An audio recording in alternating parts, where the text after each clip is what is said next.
먼저 제 주변에서 일어났던 두 가지의 에피소드 이야기를 좀 전하겠습니다. 첫 번째 이야기입니다. 몇 해 전에 이름을 대면 알만한 유명 탤런트와 함께 저녁 식사를 한 적이 있습니다.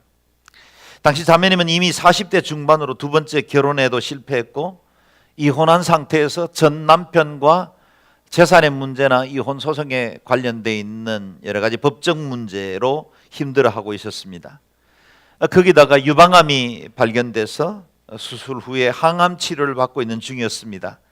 이같이 감당하기 힘든 여러 가지 시련들이 겹치면서 비로소 하나님을 제대로 만났다, 하나님을 사랑하게 되었다, 그런 고백을 들었습니다. 그런데 그 자매님과 대화를 나누는 중에 지금도 제 마음속에 남아있는 한마디 말, 잊을 수 없는 한마디 말이 있습니다. 목사님, 5월에는 교회 가기가 무서워요. 가정의 중요성에 대해서 설교를 들을 때마다 자신처럼 이별의 아픔을 가진 사람들은 정죄받는 느낌을 떨쳐버릴 수가 없다는 것입니다. 목사님들은 우리의 속마음을 너무나 모르는 것 같아요. 그런 토로를 듣고 다시 한번 저의 목사됨을 돌아보는 시간들을 가졌던 기억이 있습니다. 두 번째 에피소드입니다. LA에서 목회할 때입니다. 뜻하지 않게 오랫동안 소식이 끊겼던 옛 모교회의 후배를 미국에서 만나게 되었습니다. 그것도 멀지 않는 교회에 부목사로 섬기고 있다는 사실을 알게 되었습니다. 이 후배는 이미 중학교 때 성령 체험을 했고 청소년기 또 청년 때를 온통 그리스도를 사랑하고 주를 위해서 자신의 삶을 드리던 정말 신실한 후배이지만 너무 귀하고 너무 고마운 그런 청년이었습니다. 학업에도 두각을 나타냈기 때문에 대학을 마치고 국비장학생으로 미국에서 유학을 했고 물리학자로 박사과정을 준비하던 중에 주님의 부르심을 받고 학교 공부를 그만두고 서부의 유명한 신학교를 나와 목사가 되었다는 고백을 들었습니다. 이 후배와 우리 가정과는 남다른 인연이 있었는데 저희가 아직 예수님을 알지 못하던 때에 이 가정이 저희 집 2층에 새를 들어와 살면서 우리가 예수님을 만나게 될 때 이분들이 전도했고 우리를 건강한 교회로 안내해 주는 아주 중요한 역할을 했던, 그래서 늘 고마운 가족으로 남아 있습니다.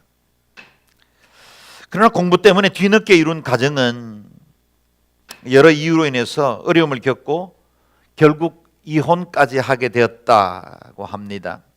이혼한 목사의 딱지, 그것을 달고 목회하는 것이 쉽지 않다고 고백했습니다. 후배의 눈물 앞에 달리 어찌 권면할 말이 없어서 가슴이 먹먹했던 기억이 있습니다. 오늘 우리 주변에는 많은 가정들이 위기에 노출되어 있습니다. 이 위기는 크리스천의 가정이라고 해서 예외가 아닌 것 같습니다. 미국의 한 갤럽의 조사에 의하면 이혼하는 가정들의 비율을 보면 믿는 사람, 다시 말하면 크리스천이거나 난 크리스천이거나 거의 표본에서 차이가 없을 만큼 비등하게 이혼율을 드러내었다는 통계를 본 적이 있습니다. 한편 가정들이 겪는 어려움만큼이나 이 땅의 교회들도 위기를 만나고 있습니다. 깨어지는 아픔이 있고 교회들이 그 본질을 잃어버리고 세속과 타협하는 여러 가지 일들을 보게 됐죠. 가정의 위기, 그것은 교회의 위기이고 또한 교회의 위기는 곧바로 가정의 위기로 연결됩니다. 교회가 생명력을 잃어버리면 가정들도 그 가치를 잃어버리고 가정의 가정됨, 하나님께서 설계하신 그 목적들을 잃어버리게 되는 것을 보게 됩니다. 동시에 교회가 건강하면 그 속한 가정들도 건강해지는 것을 볼 수 있습니다. 행복한 가정들이 모이면 또한 행복한 교회가 되는 것도 사실입니다. 이와 같이 가정과 교회는 서로에게 깊이 의존되어 있습니다. 두 기관은 하나님께서 직접 설계하셨고 만드셨다는 공통점을 가지고 있기 때문입니다. 오늘 본문의 결론과도 같은 31절과 32절 말씀을 먼저 함께 읽겠습니다. 시작. 이러므로 사람이 부모를 떠나 그의 아내와 연합해 둘이 한 육체가 될 것이다. 이 비밀이 큽니다. 나는 지금 그리스도와 교회에 관해 말하고 있습니다. 아멘. 가정의 연합 원리, 부부 간의 관계에 관한 말씀을 해주고 있는데 그 말씀에 대한 결론은 나는 지금 교회에 관해 말하고 있다라고 말씀하고 있습니다. 분명히 부부관계 이야기를 지속적으로 말씀하셨는데 결과는 그리스도와 교회 관계에 대한 이야기다라고 말하고 있습니다. 여러분, 그래서 오늘의 이 본문은 가정과 교회에 대한 말씀들이 뒤섞여 있는 것을 보게 되고 이 말씀들은 서로 구분되지 않을 정도로 서로에게 깊이 의존되어 있습니다. 왜냐하면 한 분이 설계한 두 개의 쌍둥이 빌딩이기 때문에 그렇습니다. 주님은 유엔을 만드신 적이 없습니다. 인스티튜트, 이 땅에 학교나 어떤 시설들을 만든 적이 없습니다. 우리 주님이 NGO를 설립했다는 말씀이 성경에는 등장하지 않습니다. 그러나 주님께서 직접 설계하시고 만드신 이 땅에 유일한 두 개의 기관이 있다면 그것은 가정과 교회입니다. 그래서 이 두 쌍둥이 빌딩은 생태적으로 비슷해요. 그리고 그것이 작동되고 운영되는 원리도 같습니다. 이 비밀이 큽니다. 나는 지금 그리스도와 교회에 관해 말하고 있습니다. 부부관계에 대해서 말씀하는 것 같지만 결론은 교회와 교회의 관계이다라는 겁니다. 다시 말하면 교회를 가장 잘 이해하려면 부부관계를 통해서 해석할 수 있다는 거예요. 교회는 어떤 존재입니까? 가정을 보면 압니다. 그럼 가정은 본질적으로 어떤 기관입니까? 교회를 보면 압니다. 그만큼 두 기관은 본질적으로 같습니다. 그래서 이런 표가 가능하죠. 가정 같은 교회, 교회 같은 가정. 아마 저와 여러분이 추구해야 할 최고의 이 신앙생활의 가치가 있다면 우리의 교회를 가정처럼 만들어야 합니다. 사랑하는 관계, 서로의 운명에 대해서 책임진 관계, 그것이 가정 같은 교회죠. 가정에는 가장 연약한 자가 가장 대우를 받습니다.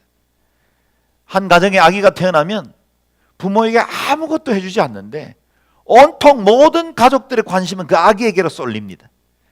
아기가 한번 방긋 웃어주기만 해도 우리는 자지러지게 넘어가죠. 저는 교회에서 목사가 된 것이 얼마나 행복한지, 우리 교회에 수많은 아기들을 안아볼 수 있는 특권이 있다는 게 너무 좋아요. 뭐 애들 똥기저귀 갈아주고 뭐 밤에 자다가 깨어나서 우유 먹이고 하려면 얼마나 힘든데 저는 그런 과정도 거치지 않고 아기를 안아볼 수 있다는 게 너무 좋아요. 여러분, 가정에 아기를 두면 모든 식구들의 관심은 아기에게 있습니다. 할아버지도 아기, 그냥 할머니도 아기예요. 엄마 아빠도 오로지 그냥 애 사진 앞으로 찍고 뒤로 잡고 엎드려 찍고 그거 그냥 또 보내고. 네. 요즘 오죽했으면 할머니 할아버지들이 손주 사진 보여주려고 그러면 세금을 내고 보여주라고 그렇게 말하겠습니까? 그럴 만큼 사람들은 아기에 대해서는 관심도 많고 모든 관심이 집중되어 있습니다. 여러분, 교회란 어떤 존재입니까? 장로와 목사가 대접받으면 되지 않습니다. 교회는 신앙생활 이제 막 시작해서 갓 태어난 아기가 이제 막 신앙의 걸음마를 시작하는 사람이 제일 대우를 받아야 됩니다. 목사님이 왜 저 사람만 이렇게 보고 우리에게는 이게 관심이 없어? 그러면 가정 같은 교회가 아닙니다. 가정 같은 교회는 신앙이 연약한 사람들에게 모든 관심이 집중되어 있어야 돼요. 이제 막 태어나서 거듭나서 예수 믿기 시작하고 이제 세례받아서 신앙생활이 뭔지는 잘 모르겠지만 성경이 어디가 있는지 뭐 에베소서 그랬는데 구약 한참 펴고 있고 그런 사람이 대우받는 데가 교회라는 거예요. 아직 담배 냄새가 나요, 입에서. 그런 사람이 대우받아야 돼요, 교회는. 아니, 교회 다닌다면서 아직 담배도 못 끊어서, 그러면 그 교회 가정 같은 교회 아닙니다. 우리는 가정 식구들 가운데서 아픈 사람이 있으면 뭐 온통 모든 식구들이 다 집중하잖아요. 내가 직장 뭐 휴직하면 큰일 날 줄 알고, 또 가게 문 닫으면 하루라도 닫으면 큰일 날 줄 알지만 집에 당장 사랑하는 사람이 아파 보세요. 그거 다 정리해버리잖아요. 그렇게 해서라도 우리는 어쨌든 집중하지 않습니까? 교회는 뭡니까? 어쨌든 연약한 이들, 신앙적으로 이제 얼마 되지 않은 이들, 우리 교회도 이제 뭐 최근에 또 많이 성장했기 때문에 새로 오신 가정들이 많이 있는데 내가 얼굴이 익숙하지 않고 잘 모르는 사람들에게 집중하는 것이 좋은 교회라는 거예요.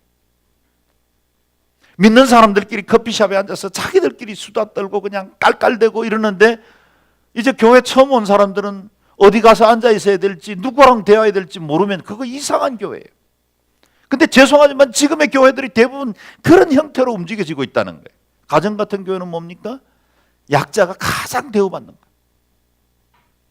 아직 예수 믿는 게 익숙하지 않는 사람들이 가장 귀중히 여김을 받아야 되는 곳이 교회다라는 겁니다. 우리는 두드림 예배에서 몇 개월에 걸쳐서 에베소서를 묵상하고 있습니다. 에베소에서 결코 놓쳐서는 안 되는 두 개의 핵심 주제가 있는데, 첫 번째는 예수 그리스도, 그분의 영광, 위엄, 거룩함, 그리고 그 거룩하심은 온 우주 가운데 충만하신 분이시다 하는 거예요. 그 다음 두 번째는 교회입니다. 몸인 교회가 머리 대신 예수 그리스도를 따라 어떻게 그 거룩함으로 함께 성장할 수 있는가, 그것이 에베소서입니다. 그래서 에베소서는 1장에서 마지막 6장까지 예수 그리스도 그리고 몸인 교회라는 두 개의 앵글을 놓치지 말고 읽어야 합니다. 교회가 무엇입니까? 그리스도의 몸이면서 동시에 예수님을 통해 구원받은 사람들의 모임을 우리는 교회라고 하죠. 교회는 이 땅에서 천국을 보여주는 유일한 기관이다 라는 점에서 그 존재 자체로 거룩하고 그 존재 자체로 영광스러운 것입니다. 그러므로 거룩한 교회에 속해 있는 모든 성도들은 교회가 그러함 같이 우리도 거룩해야 합니다. 왜냐하면 우리 자신이 교회이고 우리 자신이 모인 것을 우리가 교회라고 또 부르기 때문에 그렇습니다. 성도가 곧 교회입니다. 주의 깊게 한번 들어보십시오. 여러분과 저는 이곳 양지 온누리교회 다니는 성도다는 정도로 우리를 해석하면 안 됩니다. 여러분 자신이 교회입니다. 여러분이 교회입니다. 지금 우리가 모인 이것이 교회라는 큰 그룹을 이루고 있지만 우리 각 개인은 교회입니다. 너희가 하나님의 성전인 것과 하나님의 성령이 너희 안에 거하는 것을 알지 못하느냐. 우리 각 자신이 성전이라고 말하죠. 건물이나 조직은 교회를 담는 그릇이고, 그리고 사람들이 모이기 때문에 그것을 운영해 나가는 방법이지 그것 자체가 교회가 될 수 없다는 것입니다. 다시 말해 주일이 되면 우리가 교회로 오는 것이 아니라 교회들이 이곳에 모여 함께 예배하는 것입니다. 예배가 마쳤습니다. 우리는 교회를 떠나 세상으로 가는 게 아니라 교회인 우리가 세상 한가운데로 이동하는 겁니다. 교회인 우리가 지금 세상 가운데로 흩어져 들어가는 것입니다. 그래서 그런 의미에서 보면 풀러신학교의 벤 앵갱 교수님이 교회론을 담은 책 이름을 지었는데 정말 잘 지었죠. 모이는 교회, 흩어지는 교회. 누가 교회입니까? 우리가 교회입니다. 우리는 모이는 교회입니다.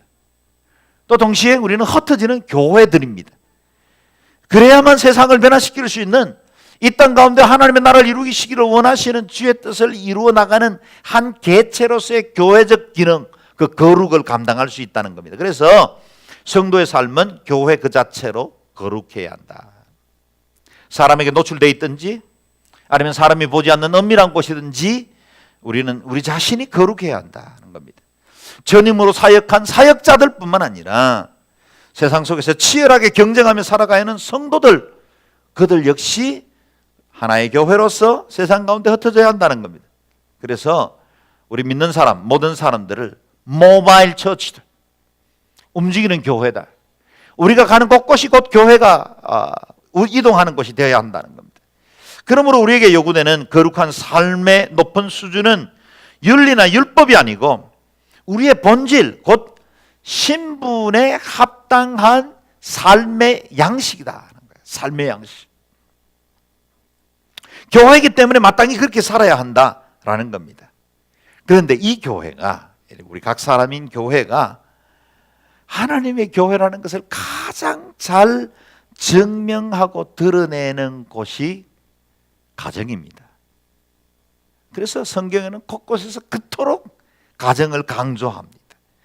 가정은 개교회들이 모인 최소의 모임 단위이기 때문에 그렇습니다. 이 땅에 임하는 하나님의 나라는 신앙 고백에서 시작되지만 그 완성은 우리의 삶 안에서 이루어집니다. 그래서 우리가 말씀을 듣기도 하고 예배를 드리기도 하고 찬양하기도 하죠. 여기서부터 시작된 하나님의 나라는 곧바로 우리가 세상 한가운데 나아가서 예배하는 순간에 열매를 통해 증거되었다 하는 것입니다. 교회는 여기 양지 비전 빌리지에서 이루어지는 것이 아니라 여러분 매일 잠자고 생활하는 각 가정, 너무 사소해 보이고 일상적인 것처럼 여겨지는 그 삶의 현장, 그곳이 바로 교회가 되어야 한다는 겁니다. 그래서 우리가 소위 집이라고 말하는 하우스 안에는 홈처치가 이루어져야 합니다.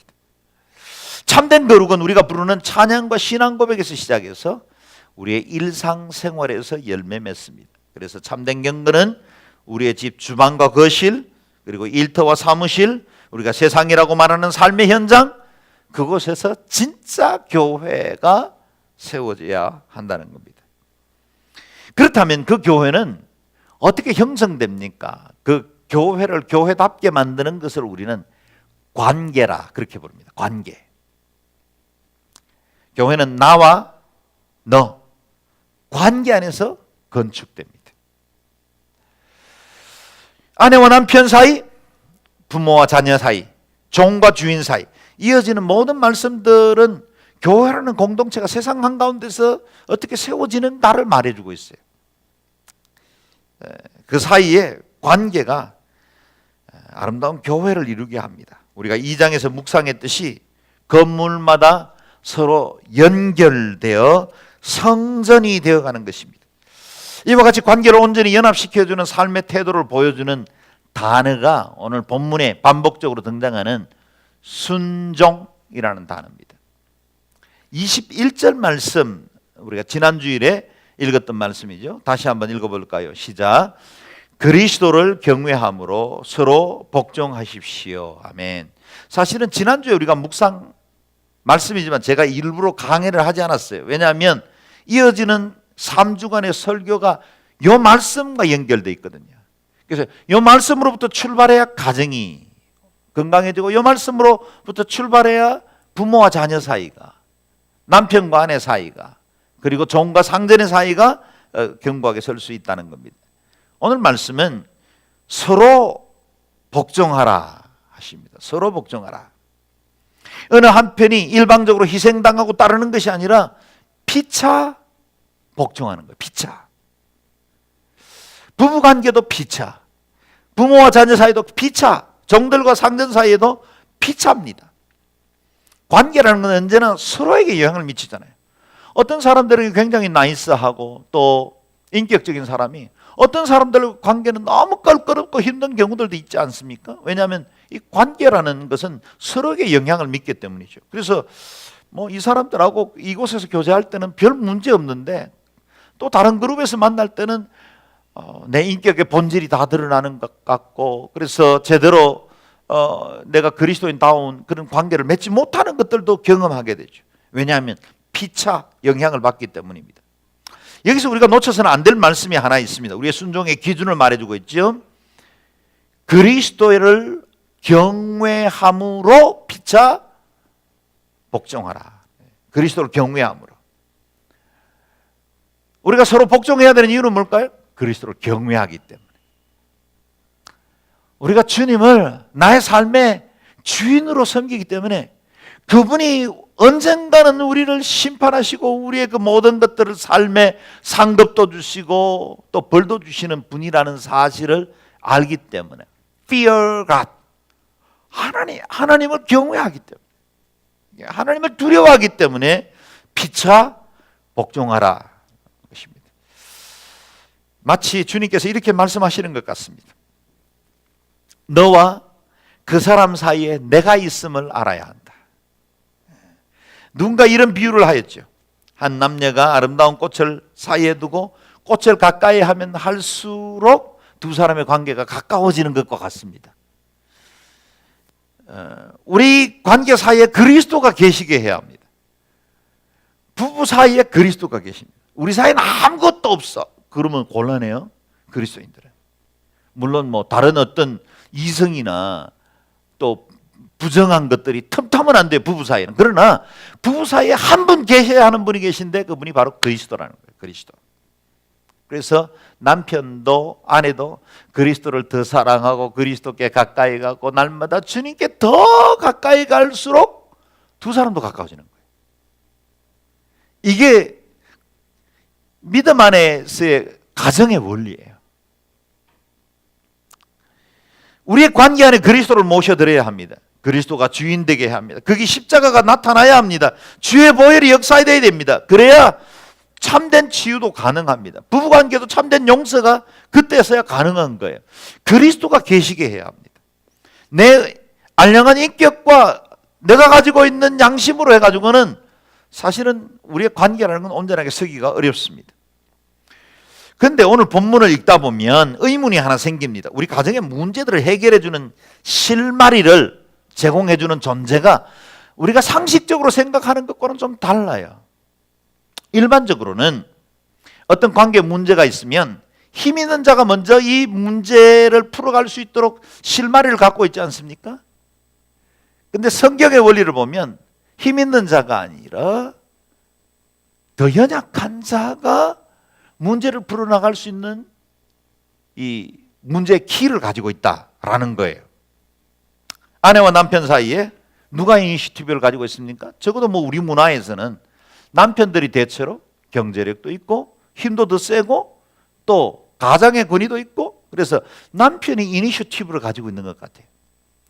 부모와 자식 사이는 어떻습니까? 뭐 연세가 드셔서 뭐 아무것도 할 수 없는 부모님이라면 모르겠지만 일반적으로는 부모에게 파워가 있죠. 종과 상전요? 마땅히 상전에게 파워가 있습니다. 그런데 주님은 더 약해 보이고 힘이 없어 보이는 쪽에 먼저 명령하심으로 문제를 풀어갈 수 있는 키를 그들에게 맡깁니다. 여러분 이거 굉장히 중요해요. 이건 세상의 원리하고 달라요. 세상에 움직이는 힘과 세상의 관계를 풀어나가는 방식과 방향이 반대입니다. 관계를 움직이는 힘은 그 가정에 누가 더 큰 힘을 가졌는가에 있지 않고 누가 성경적 원리를 따르는가에 있다는 겁니다. 힘이 아니라 순종입니다. 힘으로는 문제를 평정시킬 수 있어요. 시끄러! 이렇게 할 수 있어요. 힘은. 그러나 거기에는 참된 샬롬은 없어요. 어디라고! 이러면 돼요. 제가 너무 익숙한가요? 옛날에 그런 적 있었나요? 제가 원래 그러지 않아요. 네, 이해해 주세요. 그런데 이와 같이 힘으로 제압되는 팍스 로마나 같은 그 같은 평화는 제압된 침묵이지 평화가 아니에요. 성경은 그와 같은 샬롬을 말하지 않습니다. 성경의 샬롬은 순종을 통해 약자인 것 같지만 무능한 것 같지만 오히려 사람들의 마음을 움직이고 진정한 존경과 사랑을 불러일으키게 만드는 힘이 된다는 것입니다. 가정은 하나님이 직접 만드신 제도이기 때문에 세상과는 다른 원리에 의해서 움직여집니다. 힘으로 지배하는 세상적인 질서와는 반대로 힘 없는 자를 통해 화평과 평안을 이루게 하는 거예요. 제가 스리랑카에 있을 때 여러 선교사 가정이 같이 팀 사역을 했습니다. 그런데 저희 함께하는 우리 멤버 선교사님들 중에 제가 참 좋아하고 존경하는 선교사님이 있습니다. 평신도 선교사로 파송받은 분인데 건축이나 건물 관리 같은 몸으로 섬기는 일이나 구전 일을 다 담당하는 분이었어요.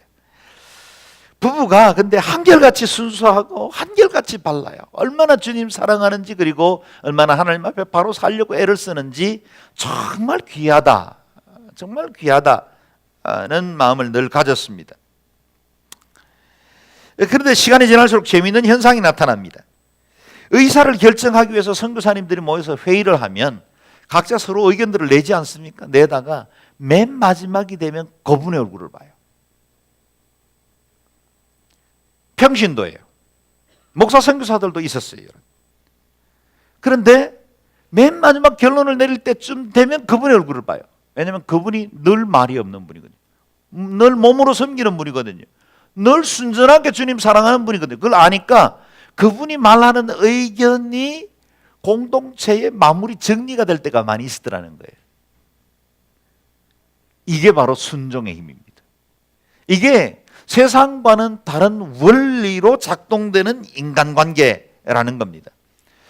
22절에서 24절 자매님들만 한번 읽어보겠습니다. 시작. 아내들이여 남편들에게 복종하기를 주께 순종하듯 하십시오. 이는 그리스도께서 교회의 머리 되심 같이 남편은 아내의 머리가 되기 때문입니다. 그리스도가 바로 몸의 구주십니다.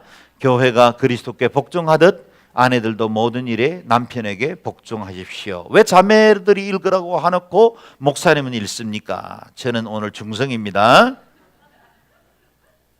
형제들이 읽지 않았으면 좋겠다라고 생각하는 것은 순종은 주님께서 아내들에게 명령하신 삶의 원리이지 남편들이 요구할 권리를 화법화시킨 것이 아니기 때문입니다. 그래서 이 말씀을 가지고 남편이 아내에게 성경에 그렇게 기록되었잖아 이렇게 요구하는 건 성경적이지 않다라는 겁니다. 자녀들이 부모에게 순종하는 것도 종들이 상전에게 순종하는 것도 사실은 당시 고대 문화에 보면 순종하는 것이 너무나 자연스럽고 당연한 관계였습니다. 그리고 아내가 남편에게 복종하는 것도 당연한 일이었어요. 그런데 주님이 다시 명령하기를 이와 같이 순종하는 게 당연한 관계에다가 순종해라, 순종해라 라고 말씀을 하셨어요. 뭘 의미할까요? 거기에 중요한 한 단어가 주님이 주신 명령에 새로운 해석을 하게 합니다. 새로운 질서를 부여합니다. 눈여겨봐야 할 수식어가 뭐죠? 주께 하듯 순종하고 주 안에서 순종하고 그리스도께 하듯 순종하라. 순종하되 세상 질서가 있기 때문에 당연한 힘이 가진 존재이기 때문에 순종하는 것이 아니라 그리스도께 하듯 하라. 이것은 질서를 말하는 겁니다. 위로부터 나지 않은 권세가 없다고 말씀하지 않습니까? 그 질서를 세상적인 방법이 아니라 성경적인 관점에서 새로운 재해석을 해준 겁니다. 주님 앞에서 하는 질서는 뭡니까? 죽게 하듯 하는 거예요. 남편에게 하되 죽게 하듯 하는 거예요. 상전에게 하듯 우리 직장 생활에 윗사람에게 하되 죽게 하듯 하는 겁니다. 부모에게 할 때 주 안에서 하는 것입니다. 자발적인 헌신을 말합니다. 성경적 원리를 따른 순종을 말합니다. 의무에 의한 복종이 아니라 사회 질서가 그렇기 때문에 하는 것이 아니라 하나님의 말씀으로 새로운 차원의 관계를 요청하신 것입니다. 부부관계에 대해 주신 지침은 다른 한 편이 다른 편에게 억압하고 종속되게 하려는 것이 아닙니다. 남편에게 죽게 하듯 하라고 하시죠. 당시의 세상 원리보다 더 고차원적인 원리입니다. 그래서 사도 베드로는 전서 3장 5절 6절에서 이렇게 명령을 주십니다. 같이 한번 읽어볼까요? 시작. 전에 하나님께 소망을 두었던 거룩한 여인들도 이처럼 자기 남편에게 복종함으로 스스로 단장했습니다. 이는 사라가 아브라함을 주라 부르며 그에게 순종한 것과 같습니다. 아멘. 사라가 아브라함을 주라 불렀답니다. My Lord 이렇게 불렀답니다. 남편을 주님 대하듯 하라는 말씀과 같은 맥락이죠. 우리 교회 권사님 한 분이 남편 전화번호가 뜨면 하늘 이렇게 뜨게 했다고 그래요. 정말 본받을 만하다 생각이 됩니다. 남편은 하늘이에요. 오늘부터 아내 여러분 남편을 여보, 아무개 아빠 그렇게 부르지 말고 주님이라 불러보는 건 어떨까요? 저녁에 퇴근하고 돌아오면 주님 다녀오셨어요. 속이 좀 많이 좀 거북해지시죠? 네, 거북해집니다. 압니다. 근데 이렇게 사용할 수도 있어요. 주님께서 그렇게 화내시면 되나요? 주님, 말씀이 좀 지나치시네요. 아마 이러면 남편들이 제발 좀 그렇게 날 부르지 말라 이렇게 부탁을 하고 들어올 겁니다.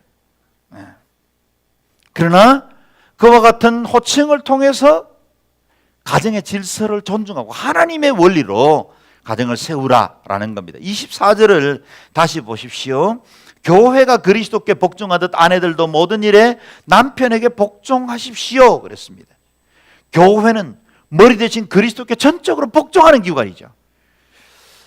그렇게 복종하고 섬기듯이 아내들은 몸의 머리 된 남편에게 순종하라. 남편들은 머리가 된다라는 겁니다. 남편이 아내의 머리라고 하는 것은 주종의 관계를 말하는 것이 아니죠. 기능을 말합니다. 몸의 머리만 중요한 것이 아니라 심장이 중요하죠. 뭐 각각의 다 기능들이 다 중요합니다. 머리 된 남편이 면류관을 쓰면 온몸이 함께 영광을 받죠. 그것은 가정 안에 세워진 성경적 질서다라는 겁니다. 자매님들 중에는 이런 명령이 불편할 수 있겠지만 남편들에게 주신 명령을 보면 위로를 받을 수 있습니다. 자매님들은 침묵하시고 형제님들만 같이 한번 읽어보겠습니다. 시작. 남편들이여, 25절에서 28절까지입니다. 시작. 남편들이여 아내 사랑하기를 그리스도께서 교회를 사랑하시고 교회를 위해 자신을 내어주심 같이 하십시오. 그리스도께서 이렇게 하신 것은 말씀을 통해 교회를 물로 씻어 깨끗하게 해서 거룩하게 하시고 티나 주름이나 다른 지저분한 것이 없듯이 교회를 자기 앞에서 영광스러운 모습으로 서도록 해서 오직 거룩하고 흠이 없게 하기 위한 것입니다. 이와 같이 남편들도 자기 아내 사랑하기를 자기 몸을 사랑하듯 해야 합니다.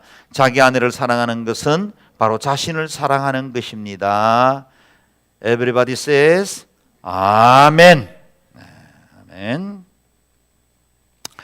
아내는 남편에게 순종하라는 명령을 받았지만 남편에게는 자신의 전 존재를 다 바쳐서 한 여인만 사랑하라고 명령하신 거예요. 친애하는 자매 여러분, 이거 괜찮은 거래 아닌가요? 이 정도 딜이면 해볼 만한 겁니다. 내가 남편을 정말 주님 대하듯이 사랑하고 섬기면 그 남편이 나를 위해서 생명을 들여 나를 보호하고 섬겨준다는 것입니다. 순종하는 것이 쉽지 않지만 오히려 이를 통해서 더 큰 은혜를 누릴 수 있는 것이 오늘 본문 말씀의 교훈입니다. 자녀들이 순종하면, 그리고 부모님을 공경하면 부모님은 자신의 전 존재를 다 내어주죠. 아낌없이 자식들을 위해서 다 희생하지 않습니까?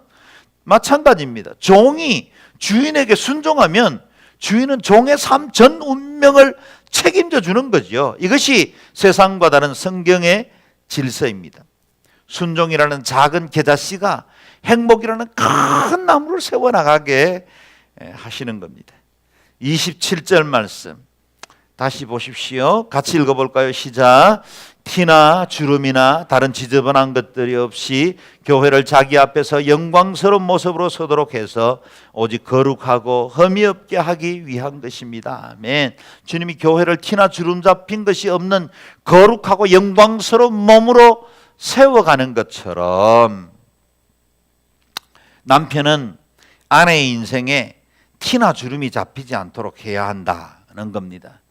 보톡스 시술이나 피부 관리를 잘해주란 뜻이 아닙니다. 티나 주름 잡힌 것이 없게 하려면 사랑받는 존재라는 것을 느끼게 해야 합니다. 사랑받는 여인들은 얼굴이 다릅니다. 보세요. 얼굴이 다르잖아요.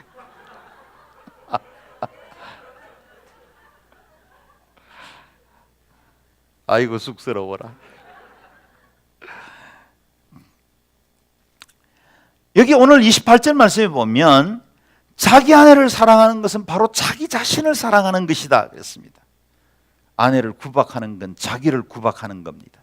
아내를 괴롭게 막말하는 것은 자신의 인격을 해치는 자해 행위와 같습니다. 왜냐하면 내 몸이기 때문이죠. 그렇게 말하고 보니까 참 미안한 것도 많아요. 우리 남편들이 정말 가족을 위해서 희생한다고 하지만 사실은 우리의 야망과 우리의 이루고 싶은 그 성취하는 목표에 다름질하면서 가족의 희생을 당연한 것처럼 그렇게 여길 때도 많이 있었죠. 29절에서 30절 말씀 같이 읽겠습니다. 시작. 자기의 육체를 미워하는 사람은 없습니다. 누구나 자신을 먹이고 보살피시기를 그리스도께서 교회를 위해 하시듯 합니다. 이는 우리가 그리스도의 몸의 지체들이기 때문입니다. 아멘. 주님이 지체된 우리를 양육하고 보양함 같이 남편은 아내의 마음을 지켜주어야 하고 아내를 편안하고 사랑받는 자로 만들어줘야 한다는 겁니다. 아내의 얼굴을 물끄러미 바라보면 그곳에 남편의 남겼던 그 사랑과 행위가 흔적이 새겨져 있는 걸 보게 되죠. 잠들어 있는 아내 얼굴을 찬찬히 들여다보십시오. 남편들 미안해지죠. 미안해지지 않는 남편들이 교만한 거예요. 사실 남자들은 생태적으로 그렇게 많은 사랑하는 가족들, 친밀한 사람들이 희생당하기까지 자기의 목표와 야망을 위해서 다름질하는 존재이기 때문에 늘 미안할 때가 많은 것 같습니다. 잘 참아준 아내가 고맙지요? 한 번씩 바가지 긁을 때 왜 미운 마음 안 들겠습니까? 많은 지금까지 살아온 것의 모든 은혜 그 뒤를 돌아보면 아내의 숨은 인내와 사랑 우리가 부인할 수가 없습니다.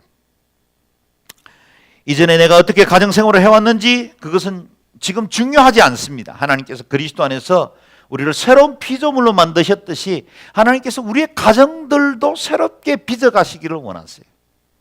아름다운 가정으로, 하나님 기뻐하시는 가정으로 빚어가시기를 원하십니다. 우리 가정 안에 하나님의 나라를 이루어가고 싶어 하십니다. 우리 가정 안에 주의 교회를 세워가고 싶어 하십니다. 그것이 하나님이 우리 가정들을 향하신 계획입니다. 되돌아가고 싶지 않는 과거, 주님도 원치 않습니다. 이전에 가슴 아리하고 고통스러워하던 기억들 주님이 단절시키기를 원하세요. 새롭게 하기를 원하십니다. 주님은 우리가 억울하고 한 맺힌 그런 아픔들 다 아십니다. 아름다운 가정 이루려고 싶어서 이루기 위해서 몸부림쳤던 그 외로운 수고도 하나님 다 아십니다. 이제 하나님께로 나아가 우리의 가정의 문제를 주님 앞에 올려드리십시다. 그리고 다시 시작하고 싶습니다. 새롭게 만들고 싶습니다. 우리 가정의 주의 나라 이루고 싶습니다. 우리 가정이 교회가 되게 하고 싶습니다. 저와 여러분 기도하지 않겠습니까? 다 같이 자리에 일어나서 함께 기도할 때 우리가 지금 일어서는 것이 하나님 앞에 서약하듯이 그렇게 했으면 좋겠습니다. 내가 남편으로 아내로 또 우리 가정 안에 정말 하나님 앞에 바로 서지 못했던 모든 것들 주님께서 정하게 하시고 우리를 새롭게 하셔서 더욱더 하나님 기뻐하시는 온전한 가정들 세워나가게 하여 주옵소서. 우리가 조용히 우리의 두 손을 앞으로 내어 밀고 하나님 앞에 작은 목소리로 우리 가정을 의탁하면서 주님 앞에 기도하겠습니다.